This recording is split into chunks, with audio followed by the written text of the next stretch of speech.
menjaga mulut ini agar tidak sampai menyakiti hati orang lain. Karena rasa sakit yang berasal dari mulut belum tentu bisa sembuh meski dengan kata maaf. Dan cara kita menjaga mulut kita adalah dengan meletakkan firman Tuhan setiap hari dalam perkataan kita. Kita berdoa.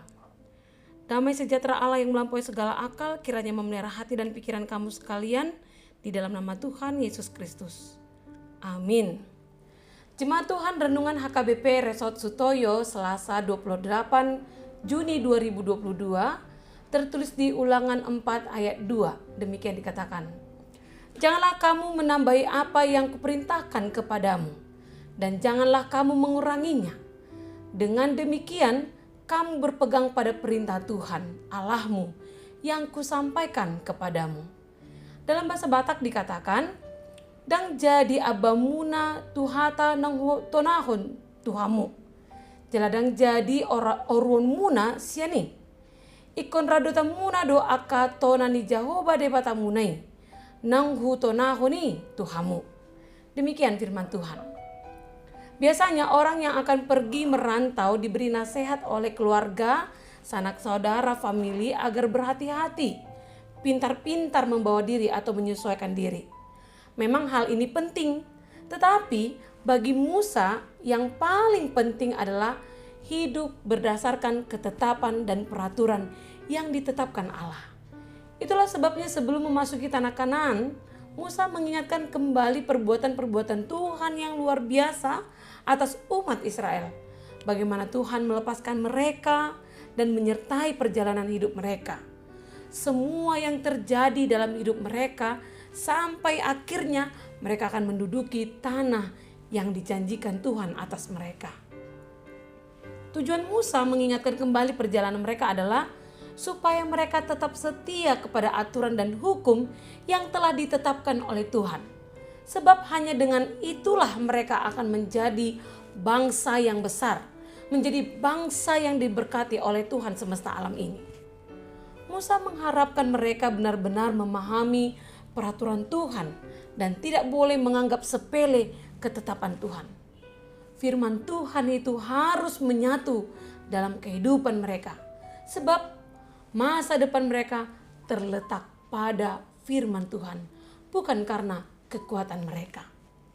Sikap umat Tuhan haruslah selalu memelihara dan mengusahakan agar firman Tuhan itu hidup dalam dirinya. Maka umat Tuhan harus mau membuka hati dan pikirannya untuk hidup dalam aturan dan hukum Tuhan. Sehingga firman Tuhan bukanlah sesuatu yang sulit untuk dilakukan jika kita dengan tekun di dalam doa dan juga hati dan pikiran kita yang ikhlas mencintai firman Tuhan. Ketika kita mau bergembira dan bergemar melakukan petunjuk dan ketetapan Tuhan. Kita bisa baca di Mazmur 119. Kemudian jemaat, di dalam firman Tuhan selalu ada ajaran, nasihat, hukum, larangan, dan janji keselamatan dan berkat. Semua itu harus secara utuh kita terima dengan tidak menambahi dan mengurangi apa yang telah diperintahkan oleh Tuhan Allah kita. Melainkan harus dilakukan dalam hidup kesetiaan dan ketaatan sebagai umat yang telah menerima keselamatan darinya. Berbicara tentang menambahi dan mengurangi, saya pernah meminta tolong pada anak perempuan saya supaya dia membantu saya untuk membuang bungkusan cemilan yang di atas meja ke tempat sampah yang letaknya di dapur dan tidak terlalu jauh dari meja itu. Setelah saya memberi perintah, saya langsung masuk ke kamar untuk bersiap-siap pergi ke pelayanan saya. Dengan pintu kamar yang tertutup rapat, saya mendengar anak perempuan saya mengekstafetkan tugas perintah saya dengan mengatakan kepada abangnya. Dia bilang begini, "Bang, kata mama, buang sampah yang di meja belajar itu. Kalau kau nggak mau buang, bang, mama tidak akan memberikanmu lagi makanan. Dan cuman aku yang akan dibeliin. Cepat bang, buang bang," katanya kepada abangnya. Dengan agak kesal, anak laki-laki saya menjawab, "Kok harus aku? Mama ini cuma sayang satu anaknya aja." Dia mengatakan demikian. Mendengar hal itu di sela waktu yang agak sudah sempit, saya memanggil keduanya dan mempertegas kebenaran perintah saya dengan menegur anak perempuan saya agar dia tidak menambahi dan tidak mengurangi, bahkan mengubah perintah saya. Dan memberikan penjelasan bagi anak saya yang laki-laki, besarnya rasa sayang saya kepada dia, kepada semua anak-anak saya. Saya memastikan pada mereka bahwa mereka adalah sama di mata saya, di mana cinta dan sayang saya serta perintah dan larangan saya berlaku bagi semua anak-anak saya. Demikian juga dalam renungan kita hari ini. Ungkapan yang mengatakan jangan menambahi dan mengurangi perintah Tuhan bermakna agar umatnya tidak mengubah firman Tuhan dan memperlakukan firman Tuhan itu sesuai dengan selera atau keinginan kita sendiri, tetapi harus menempatkan diri kita sesuai dengan kehendak Tuhan saja. Artinya, jangan sampai keinginan daging yang menentukan firman yang boleh kita terima dan tidak. Contohnya, kita mau memahami dan menerima janji berkat Tuhan, sementara nasihat dan hukuman dan larangan Tuhan kita kesampingkan.